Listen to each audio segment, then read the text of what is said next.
قبرستان کی چڑیل۔ رات انتہائی سرد اور تاریک تھی۔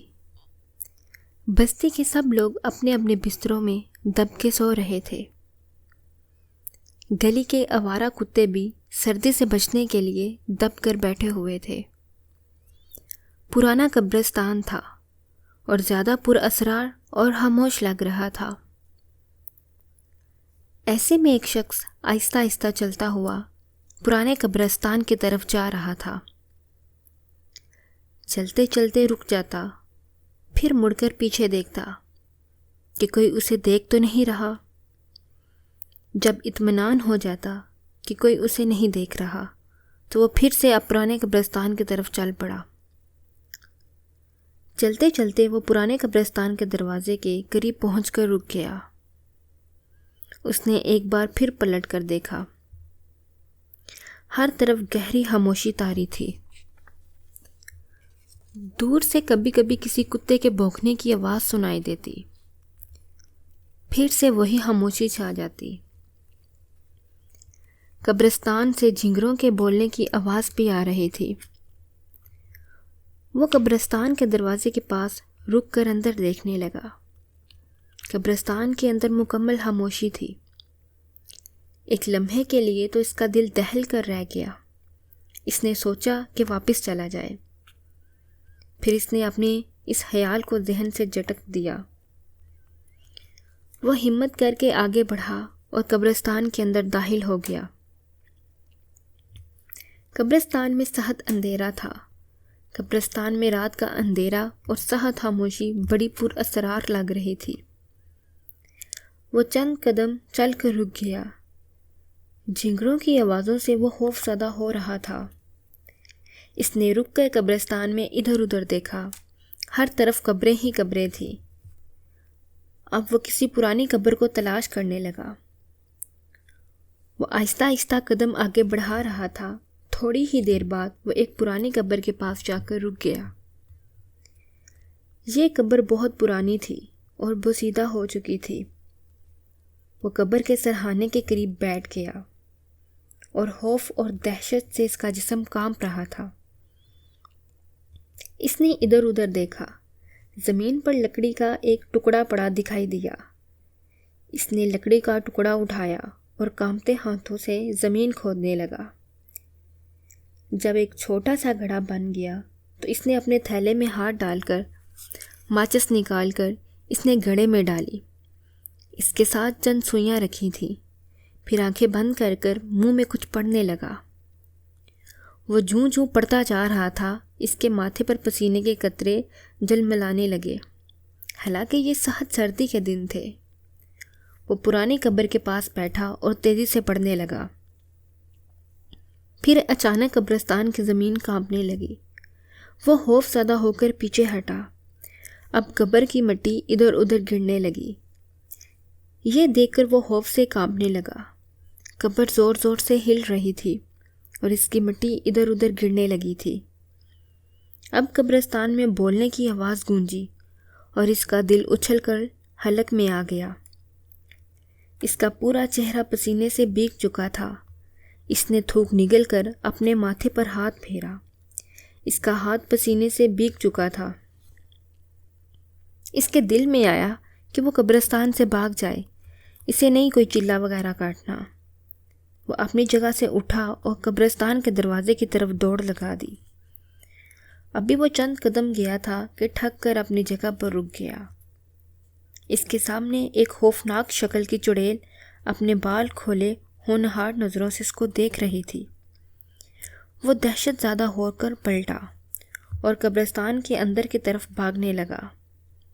دہشت سے اس کا جسم لرز رہا تھا۔ وہ بھاگتا بھاگتا ٹھوکر کھا کر نیچے گرا۔ اسی چڑیل کے کہکے لگانے کی آواز سنائی دے رہی تھی۔ اس نے زمین پر گھیرے گھیرے گردن گھما کر دیکھا۔ قبرستان کی چڑیل اس کے سامنے کھڑی تھی۔ اس کے لمبے لمبے دانت اس کے منہ سے باہر نکل آئے تھے اور ان سے سرخ سرخ خون ٹپک رہا تھا۔ یہ دیکھ کر خوف سے کانپنے لگا۔ اس کی آنکھیں بند ہو چکی تھیں۔ آواز حلق سے نکل نہیں رہی تھی۔ پھر اس کی گردن ایک طرف کو ڈلک گئی اور زمین پر گر گیا۔ صبح ہوئی تو کچھ لوگ قبرستان کے قریب سے گزرے۔ اچانک ان میں سے ایک کی نظر قبرستان کے اندر پڑی تو وہ اپنے ساتھیوں سے کہنے لگا، مجھے قبرستان میں کوئی شخص بے ہوش نظر آیا ہے، آؤ دیکھیں وہ کون ہے۔ یہ سن کر اس کے ساتھیوں نے چونک کر قبرستان کے اندر جھانکا۔ انہیں وہاں کوئی شخص زمین پر بے ہوش پڑا دکھائی دے رہا تھا۔ وہ تینوں جلدی سے قبرستان میں داخل ہوئے اور بھاگتے ہوئے اسے بے ہوش شخص کے پاس پہنچے۔ انہوں نے دیکھا وہ چاچا کرمو تھا۔ انہوں نے چاچا کرمو کو اٹھایا تو اس کی گردن ایک طرف کو ڈلک گئی تھی، وہ مر چکا تھا۔ وہ حیران ہوئے، چاچا کرمو قبرستان میں کیا کرنے آیا تھا اور اسے کس نے مارا ہے؟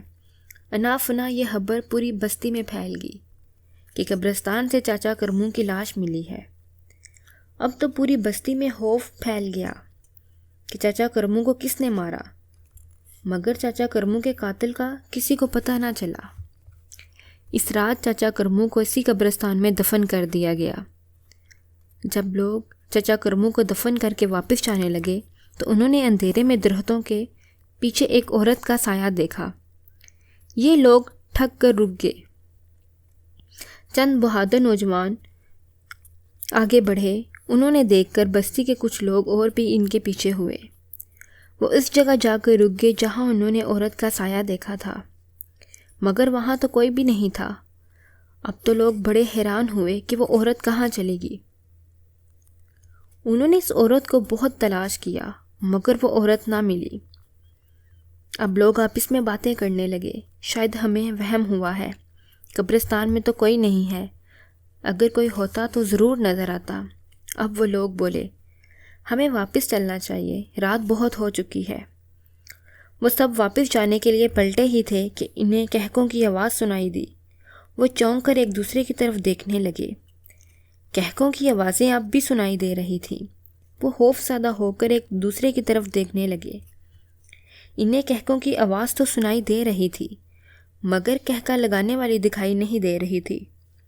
وہ سب لوگ وہاں سے بھاگ کھڑے ہوئے۔ بھاگتے بھاگتے انہوں نے سامنے دیکھا تو دہشت کے مارے ان کی آنکھیں کھل گئی۔ ان کے سامنے ایک خوفناک شکل کی چڑیل اپنے بال کھولے کھڑی تھی۔ اس کے لمبے لمبے دانت منہ سے باہر نکلے ہوئے تھے اور ان سے خون ٹپک رہا تھا۔ یہ دہشت ناک منظر دیکھ کر وہ خوف سے تھر تھر کانپنے لگے۔ چڑیل ان کا راستہ روکے کھڑی تھی، اب وہ آگے بڑھ سکتے تھے۔ چڑیل ان کی طرف دیکھ کر خوفناک انداز میں کہکے لگا رہی تھی اور وہ سب لوگ خوف سے تھر تھر کانپ رہے تھے۔ پھر چند نوجوان ہمت کر کے آگے بڑھے۔ انہوں نے درختوں سے کچھ شاخیں توڑی اور شاخیں لہراتے ہوئے چڑیل کی طرف بڑھنے لگے۔ چڑیل یہ دیکھ کر زور زور سے کہکے لگانے لگی۔ وہ نوجوان آگے بڑھتے بڑھتے رک گئے۔ اب ان کے جسم میں خوف سے کانپ رہے تھے۔ ان کو ہمت نہیں ہو رہی تھی کہ وہ آگے بڑھ کر اس چڑیل پر حملہ کرتے۔ چڑیل مسلسل کہکے لگا رہی تھی۔ پھر ان میں سے ایک نوجوان ہمت کر کے آگے بڑھا اور اس نے شاخ لہرا کر چڑیل پر کھینچ کر دی۔ چڑیل نے فوراً دونوں ہاتھ آگے کر دیے اور شاخ پکڑ کر دور پھینک دی۔ یہ دیکھ کر وہ نوجوان خوف سے تھر تھر کانپنے لگا۔ باقی لوگ بھی خوف سے کانپ رہے تھے۔ یہ دیکھ کر ایک بوڑھا زور زور سے کلام پاک پڑھنے لگا۔ یہ دیکھ کر چڑیل نے ہونہار انداز سے اس بوڑھے سے کہا، خاموش ہو جاؤ ورنہ میں تمہیں جلا کر بھسم کر دوں گی۔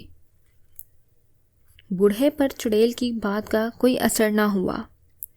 وہ اور زور زور سے کلام پاک پڑھنے لگا۔ اب چڑیل زور زور سے چیخنے لگی تھی، ایسا لگ رہا تھا جیسے وہ بڑی تکلیف میں ہوں۔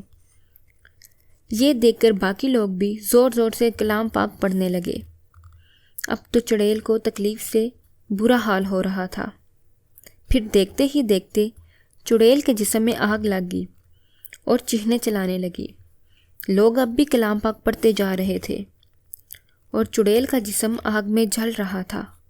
وہ چیخ رہی تھی، چلا رہی تھی اور کہہ رہی تھی، تم اسے پڑھنا بند کر دو، میں وعدہ کرتی ہوں یہاں سے چلی جاؤں گی، آئندہ کسی کو تنگ نہیں کروں گی، مجھے چھوڑ دو۔ مگر انہوں نے اس کی بات پر دھیان نہ دیا، وہ مسلسل قرآن پاک پڑھتے رہے۔ چڑیل کا جسم آگ میں جل کر راکھ ہو گیا۔ چڑیل کے مرتے ہی لوگوں نے خدا کا شکریہ ادا کیا۔ پھر وہ جلدی سے قبرستان سے باہر آ گئے۔ قبرستان کی چڑیل جل کر راکھ ہو چکی تھی۔ اب لوگ آہستہ آہستہ اپنے گھروں کی طرف بڑھنے لگے۔